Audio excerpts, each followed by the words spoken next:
السلام عليكم مستمعي القناة، كنتمنى انكم تكونوا على خير وبخير. مرحبا بكم في قناتكم اللي هي قناة عالم جوديا. خوتي خليكم مع الاستاذ رشيد العمارتي للاخر اللي كيقول صراحة كلام اللي جد خطير. خليكم مع الفيديو للاخر.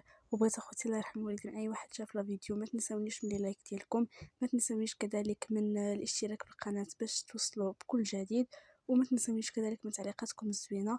والان باش ما نطولش عليكم غادي نخليكم مع الاستاذ رشيد العمارتي.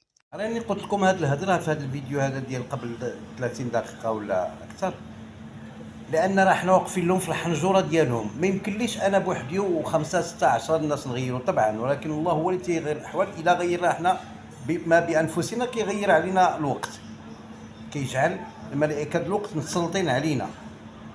الشعب قلت فين الشعب؟ عرفتي دابا الصفقات ديال 4 ولا 5 ديال الملاعب اولمبياد وديال كاس العالم اللي حنا غادي نلعبوا فيه كلكو ماتش، غير كلكو ماتش، اما شي الاخر في اسبانيا وبرتغال والى اخره ما نعرفت.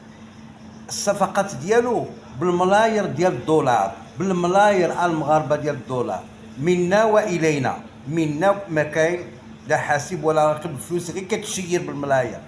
ايوا الا ما نطيوش دابا اقسم لكم بالله العلي العظيم ونحن كلنا فقراء تحت الله.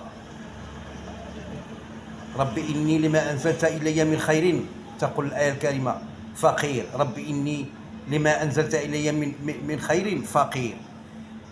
راه الا ما نطيوش مورا هاد الصفقات راهم بداو ديروا لنا كاين اللي وجد الى اخره. راه ما غادي يبقاش، اقسم لكم بالله يتكلم شي واحد او نسمعوا حديث الفقير الفقراء في المغرب وما اغلبهم. ما بقى ما منين يسولوا مسؤول يقول لهم شكون هذا الفقير منين جاو؟ حنا ما عندناش فقراء، حنا دوله مزدهره. شوف ليماج ديالنا وعندنا الملاعب احسن من قطر وبلاك وعندك ولهي. حنا دوله غنيه ما عندناش هادشي، عندنا شي ديما صغيره وصافي تنسميوها الفقراء. اقسم لكم بالله العلي العظيم وسلام الله عليكم.